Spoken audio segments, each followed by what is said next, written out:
My name is Mara Ellison. I'm 28 years old and I live in Silver Hollow, Oregon. It's a small town nestled in the hills with pine trees swaying like old friends whenever the wind picks up. People here know your name by the second cup of coffee they share with you, and they know your business by the third. I moved here 6 years ago from Portland, chasing what I thought was my dream. I was an ambitious young woman with a biology degree from the University of Oregon and a heart full of hope for a better life away from the noise. Silver Hollow was supposed to be peaceful. I had imagined it as a place where I could sink roots into something quieter, something slower, something real. I took a job working in environmental research for a smaller nonprofit that monitored local wildlife, restoring habitats and creating reports for the county government. For a while, I liked it.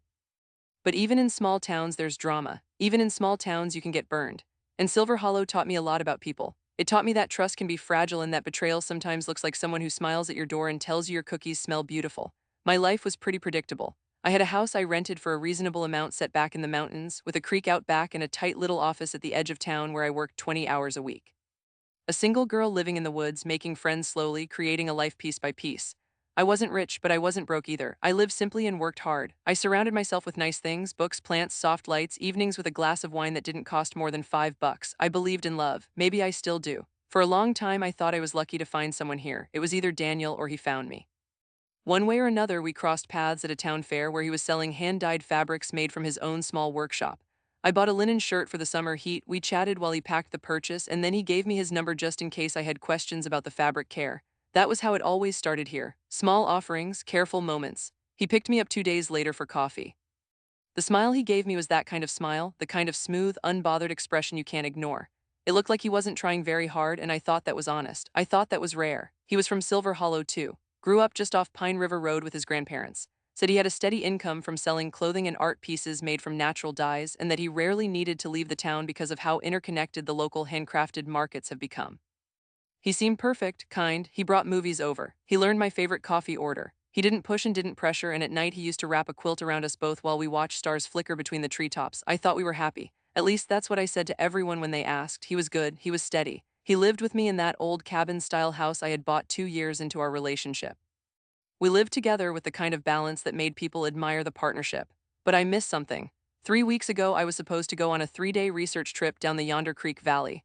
Over the past year, a new invasive species had begun showing up in streams within the forest, and I was leading a small conservation team to track the biodivergence. Daniel gave me a hug that morning, his hands warm against my back, then kissed my forehead and said he hoped the berries I was trying to find didn't bite me. "Don't stay out too long," he'd said. When I got back the third evening, the main thing I noticed was the smell of lavender. Lavender isn't something I use. I use rosemary oil or peppermint, but never lavender. Yet the scent was strong in the living room. I checked around for candles, but didn't find any. I thought maybe I was imagining it. Then again, here in Silver Hollow, you start to sense things. The next night, he was on his laptop while I made soup for dinner. I love Daniel, so when he seemed distracted, I assumed it was just a bad work week. But then he whispered into his phone and turned it away when I tried to catch the screen. Then that happened. I hadn't planned to snoop, but the day after that, I found his old phone wedged under a loose floorboard in the hallway closet. It's strange the things your husband hides where you can't quite see them unless you're looking. I found a string of messages. Harlow Jones, that was the name. I didn't recognize it, but the messages were undeniable. They'd gone on for 2 years. 2 years ago, I had started working more hours, taking on larger research projects, and Daniel had filled his own days with local art festivals and showroom setups. I'd assumed he used that time to expand his weaving operations and invest in new patterns or colors for future markets. Now I read texts that said things like, "I missed you today, and I'll come over after 7 if you're alone." And photos. There were photos of him together with Harlow at festivals I attended, but only in passing, never asking him where he went because I trusted him to speak to who he wanted.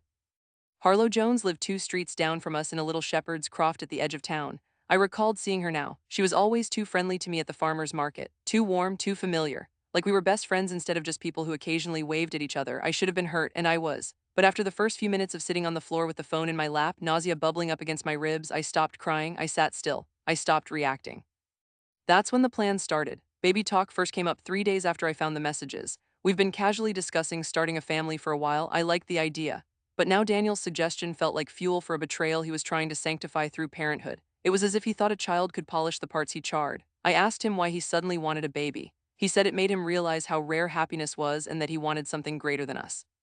But then I pressed him harder. "Why now?" That's when he said something that stormed through me like winter. "I feel like I deserve a clean slate," he told me. He tapped his coffee mug and smiled, like we both do. I blinked at him hard and quiet. His eyes looked too blue in the morning sunlight. He knew. He had no idea I found Harlow. but he believed he had earned forgiveness for something he had never actually apologized for. He thought his charm was enough to rebuild a marriage he had already broken long ago. It was in that moment I lost the part of me that wanted to cry. I lost the part of me that waited for explanations. And I made a promise to myself that he would not walk around my life hiding that cheap betrayal forever. He would face what he did, and not just to me. So I started watching Harlow more carefully. I saw how she came onto him at the next town bake sale, bringing flan and honeyed bread meant to look like gifts but really meant as invitations. She smiled at him like I used to. She inside joked him like he belonged to her, and he reciprocated the attention. He always leaned in slightly when he talked to her, like we weren't even there. There's something hurtful about watching someone you love act like they have another life. Like they vacation between two worlds, one filled with laundry and pet names and the other with stolen glances and deceit. I spent the next week collecting things, text screenshots, emails, calibration times on his phone that showed when he wasn't where he told me he'd be. I was a biologist after all, I was good at collecting data. People always ask, how do you decide to go down a certain path? For me, it wasn't decided in one moment. It was a series of realizations. The first was that I couldn't bear to call him mine anymore. The second was that if he thought he could just keep this secret and still benefit from his actions, he didn't even deserve to speak to me like a husband. And the third was my steady heartbeat when I planned my revenge, which wasn't fast and loud and not the kind you read about every day. I wanted to be subtle, symbolic even, so I waited. I didn't show him I knew. I didn't tell him off yet. I watched him for 2 more weeks. Daniel became more brazen the more confident he grew. Harlow took to visiting more often. She knocked on our door one morning with a bag of goat's cheese that Daniel hadn't asked for. She lingered by the porch. She touched his arm longer than any neighbor should. And when they thought I wasn't watching, I saw them smile at each other like they were inside an invisible membrane they believed no one could see through. I never talked about what I found with anyone. Not even Daniel's mother, the only real friend I had made since moving here. Part of me wanted no rumors, no noise. Part of me wanted this to be mine, a quiet war in a quiet place. This part of my life wouldn't be pitied or judged. It would be painful. But the pain, I decided, would not end in defeat. It would end in design. The first thing I did was visit the mayor's office. We had an unusual local policy that allows young married couples in Silver Hollow to receive environmental renovation funding for property upgrades if both names appear on green energy workshops held once per month. I signed us both up. Then I scheduled Mara Ellison to attend every single one of them. On those days, Daniel would have to be present and accountable because if he skipped, the grant would be delayed or revoked. I made sure the calendar invites beeped in his inboxes like little daily warnings. The second thing I did was slow his market presence. He sold fabrics through local and online channels, handmade and eco-conscious. I knew this mattered to him. So one day I accidentally uploaded a corrupted virus to his website backend during a family tech-up day at the co-op. He came home with curses in his throat, claiming the site was down and customers couldn't reach him. I pretended to look surprised and mentioned vaguely that someone from Bend might have spilled something or hacked him out of envy. I extended my research hours at the office and stayed late more often. That helped. Daniel had no idea I was pinning every hour he needed to spend on appearances so that he wouldn't vanish to travel for inspiration without being logged. He started grumbling about me holding him back, but I kept the grant alive. The third thing I did was plant doubt, but not on me. I made it seem like Harlow had started flirting with other artists in town. I created anonymous Facebook personas. I posted fake messages from accounts tied to craft guild members. Harlow has a soft spot for fabric designers, one post implied. Is Harlow single again? Another one asked. I even invited her to fake fashion events I found in town listings and fixed the tags to be public in group chats where everyone could see. Daniel's attitude changed. He started whispering during midday calls. He would trail off mid-sentence sometimes. That's when I started reconnaissance in earnest. I called my friend Ashley in Portland. She's digital security researcher. She taught me a little about data tracking and surveillance methods. We weren't hacking anyone illegal, but we did set up ping points through social media proxies and watched as Daniel PM'd Harlow about the problem. He sensed something was stirring. He loved her enough to worry about her. And so he approached her in hidden threads with caution, asking anything that might draw attention. He was deflecting blame, like lovers always do. About 6 weeks after I learned the truth, I started work on the final phase, not quite ready to publicly expose them. I needed to refine the pressure so it touched them from all directions. Character assassination is one thing, but I wanted something gutting, something unforgettable. I discovered that the town board funds a yearly artisan exhibition and Daniel had applied last year and been accepted. The timing was perfect, so I filed an anonymous report with the town council. Claimed he had claimed credit for a number of pieces that his peer artists hadn't certified, or that might have come from foreign suppliers instead of local materials. I backed it up with doctored images that mimicked real record books and ticket stubs. It didn't have to be real, just enough to seem like a wound. Then I sent Harlow a copy of the same report from a separate anonymous account. I titled it "What Your Lover is Hiding from You." And the storm began to build. The first ripple came 2 days later at the local coffee shop. Harlow was there with a few other artists from the quilting co-op. I walked by and caught a whisper. She says she's not involved. I don't know, but I heard it's about the grant. We made brief eye contact. Her expression changed. She looked longer at me, confused. Then Daniel came home more frustrated each night. His studio website never fully recovered from the virus I triggered. Town officials summoned him to speak about the authenticity of his fabric origins for the exhibit. I continued showing up at every workshop. Even Harold's men's meditation groups, by having a friend sign me up under someone else's name, I disrupted Daniel's privacy toward things he didn't want me to see. The tension clapped like dry thunder. They both felt exposed but had no idea I was leading the charge. Then one day he snapped at me over kombucha and a picnic, not in anger but in quiet exposure. "I don't know what's gotten into you lately, Mara," he finally said. His voice was calm but his hand shook slightly as he poured. "I can't meet a single person without you hovering." It was the first time he had mentioned any deviation in how we behaved around each other, which meant he was starting to feel something. Not the truth, no, not yet, but pressure, confusion. I simply replied, "I never wanted to lose you, Daniel." Then I looked at the horizon as I tilted my cup. "But I'm afraid I already have." That night he didn't sleep beside me. He sat up late on the porch, probably texting Harlow and making sense of the internet stir right now swirling around him like a fog. But I felt nothing as I watched him disappear under the wooden awning. My heart thumped, but this time not in pain, it thumped in determination. The next phase was harder. The tide I built was breaking in quiet ways. Daniel and Harlow started running into each other less. Everyone started giving Harlow sideways looks again because she was becoming a topic. People in small towns always smell when something stinks, even if they don't know exactly why. That was when the betrayal rupture intensified. I didn't need to prove what they had done. I only needed to make their entanglement fragile, loud, and complicated. So over the next week I took care of something I'd been avoiding for a while. My cousin Alina lived in Chicago. She had some experience in legal trauma cases, and I called her one night with a voice message asking for advice. "If I ever take action," I asked, "could I use non-discrete digital channels for evidence? Is there a way to expose someone without scaring our own reputations?" Alina gave me a formula. "If you want it to feel natural," she said, "let their own actions create the noise. Make sure you prove yourself a person in control. If you go too fast, too loud, they'll paint you as the frayed woman scrabbling for control." So I leaned into images, budget calendars, exhibits. Text messages he sent to Harlow before last week's grant workshop. I filed them all and let them sleep on my desktop. I was cooking up a paper trail I could one day bring to the right people, just in case I needed it. One evening I invited Harlow to tea. She hesitated. She had grown more cautious. But I said it was just to meet and see if we didn't have some friendly ground. So she came. I made cucumber sandwiches and rang tea worth a fortune I almost couldn't afford. She sat at the table watching me grind mint with gentle hands while I asked, "So, how long have you and Daniel been meeting at night?" She blinked, then flushed, then mumbled something about community favors and my garden lighting. I passed a plate to her. My voice was warm. "You know, I do this stuff to ensure quality of evidence. I study wildlife parasitism this time of year. I document everything. I always check for exposure variables, just curious." "Have you ever considered what exposure means to people who aren't chasing it for their own benefit?" Her smile faltered. For a moment she changed. She tried to recover by making dry jokes about how she only helped offer gardening tips. I didn't laugh, I pressed. "How about one specific meeting you two had at Midnight Hollow Park last weekend?" I knew they'd been there. I put a tiny GPS tracking script inside his backpack and had snapped an old modeling scanner to his messenger bag. It listed coordinates for every place he'd been in recent weeks. She stood, her photos looked in my coffee cups like little ghosts. "Don't flinch," I said. "You were found sitting uncommonly close." I didn't think you could find out like this," she stammered. "You seem so normal." "I am normal, that's what gives me the advantage." One day passed, 2 days, three. I watched as Mara Ellison's web began to shake, something buried in the quiet. People in town noticed the change.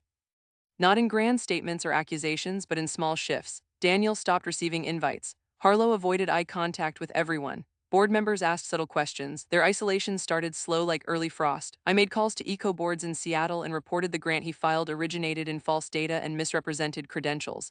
I couldn't crush him all at once, but I could damage his stability enough to make him look reckless. Enough that town committees started moving slower around him, and then something happened I hadn't expected. Harlow started doubting him. She stopped coming to our street. She stopped looking at him in public. Something changed in her tone when we passed her on the paved walking trail near Matthews Grove. I saw her hesitate when Daniel said hello. I saw her pause, then wave her walking stick forward as if to signal she didn't want to. Only days later did I learn that she began seeing someone else.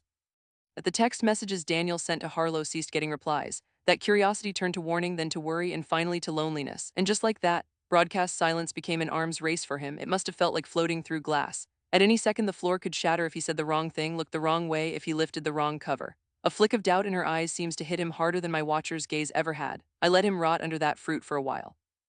Then I sent my evidence to the Silver Hollow Post, requesting its publication under anonymous. They refused the letter initially, but I had a friend there, and they published a story many knew would eventually hit. It said only a few sentences. "A long-standing community artist named Daniel West has been accused of fabric misrepresentation practices. Family acquaintances suggest misalignment within his home life may have also played a role in his lack of cohesion. Names withheld." He got called into a meeting the next day by the local grant board. I'll never forget the expression on his face when he read it. Like someone had peeled him open and drained his steady ground. I was smart enough not to be the one to reputationize him. I simply became the observer. Ultimately, it was Daniel who undid himself. During a community panel on sustainability in the arts, he attempted to publicly clear his name and did something rash. He accused Harlow of trying to sabotage him. He called her out on stage. The auditorium was full of older crafting groups, silver-haired locals here to see quality artists present. But the audience only had ears for his sudden emotional confession. I watched the video uploaded by a spectator that evening as he destroyed himself in public detail. He told me he was separated, Mara, Harlow snapped in front of the baffled room. He told me you weren't involved together anymore and that if I wanted to know where real effort in this town came from, I should ask his voice concerning environmental sustainability. He claimed you didn't check on him, that you didn't notice, that you were too quiet for your own good. That was when the board director told him he could no longer be a grant recipient. Funds were withdrawn, his booth in the upcoming spring craft fair was revoked. Harlow stopped speaking to him entirely after that. And then came the disintegrations, the small installations he had built, the charity fashion benefits for park restoration, the local mentions in Oregon art letter. His life unraveled meager thread by meager thread, and eventually Daniel told me he was going to leave the house. He filed for separation quickly. Like what I had been doing was sudden and not in place for nearly 5 weeks by then. He made it sound like I had overreacted. He painted me as the obsessive biologist doing genetic analysis on relationships instead of frog skin. You wouldn't let me find joy, he said. You smothered it with your data-driven distrust. That was his version, mine differs. Silver Hollow is the kind of place that celebrates quiet strength but punishes noise. I never screamed at him in public, never threw anything, never disrupted anything he valued except the control he stole from me over years. I simply revealed the pond beneath his pedestal, and even people who didn't know the story tried to put the pieces together. Friends whispered, relationships thinned, invitations weren't extended, and soon enough he wanted to leave. I let him check out of our house one day. He backed out in the truck he paid half for, dragging a box and a look of betrayal I no longer recognized as genuine, but that wasn't the end of it. After he packed his things, he finally stood at the door and said, You know, Mara, I thought you were strong because you didn't ask too much. But now I see it. You're strong because you did ask everything and you pulled it down from the sky without blinking. I met his gaze. Cheating isn't taboo because it upends love. Cheating's taboo because it interprets honesty as optional. It creates a world where lies can scrape long, dull lines against someone's confidence until they feel like they're not enough for anyone, including themselves. Then I shut the door. My revenge wasn't fast, it wasn't messy. It wasn't screamed or photographed from a bathroom camera, it was not rushed or theatrical. Instead, I built a mirror between him and everyone he cared about, a reflection of truth so detailed and overwhelming he couldn't look away without implicating himself. That mirror was my patience, my relentless scientific patience, the kind quiet people have when they've made a plan and they stick to it for weeks. I didn't do damage just once. I did it over and over and made it seem random. Over time, he became paranoid. Over time, he let slip clues that exposed himself in broader circles. That's what happens when you try to hide in the forest. You eventually run into others picking berries too. People say cheating is the worst thing. I think the worst thing is pretending everything came back together the moment you were discovered and convincing yourself trust is the dumbness of another. It's breaking the rhythm of safety and expecting others to adjust while you keep another tempo. I felt violated, once by him, twice by her, more by the fog of silence, but now I feel calm. Now I eat flaxseed bread alone in the mornings and touch the countertop knowing it's mine. I sit watching birds on the tree swing we built by the lake. I feel nothing from Brooklyn anymore except that it isn't real. Harlow left Silver Hollow a week after the fallout. She didn't ask for anything. Just packed up her shepherd's croft and told the retiring club at the pool that it was time to move closer to her retirement sister in Ashland. No apology, no goodbye, just silence. Daniel moved to Portland, I heard, and started dealing more in independent resale online than exhibiting in local circles. Some say it's humbling. Some say it's hard for him to sell anymore because people remember the story. I visit town occasionally but no longer live there. After everything, I sold the cabin. The land was beautiful, but its memories were not. I now lease a smaller cottage in a nearby hamlet with fewer backstories. I speak to hyperactive beavers and moths. I read research papers in mornings. I garden and hike with reclaimed confidence because I learned that betrayal opens a door not just to heartbreak but to options. I could have smoldered quietly inside. I could have believed that no one would take my pain seriously. I could have said yes to that baby and suffocated in the lie, but I didn't. I became the architect of a revenge that didn't scratch life. It simply revealed the cracks others had made more visible through their confidence. Revenge doesn't have to sound dramatic. Revenge doesn't have to end in tears. Revenge sometimes looks like watching beauty slide off of someone's image as others finally see what you do. The beauty of bitterness is that it whispers truths sometimes loud enough to break comfortable lies for everyone. And lately, people in Silver Hollow see something flipping backwards. A small town-shaped woman slamming betrayal with quiet design and walking out cleaner than she came in. Daniel called me once last fall. Said he missed our house and the smell of my coffee, that living alone was lonely. I didn't reply. Harlow commented on a photo from the local Shakespeare Festival. I noticed the image included Daniel standing beside someone new, another artist from out of state.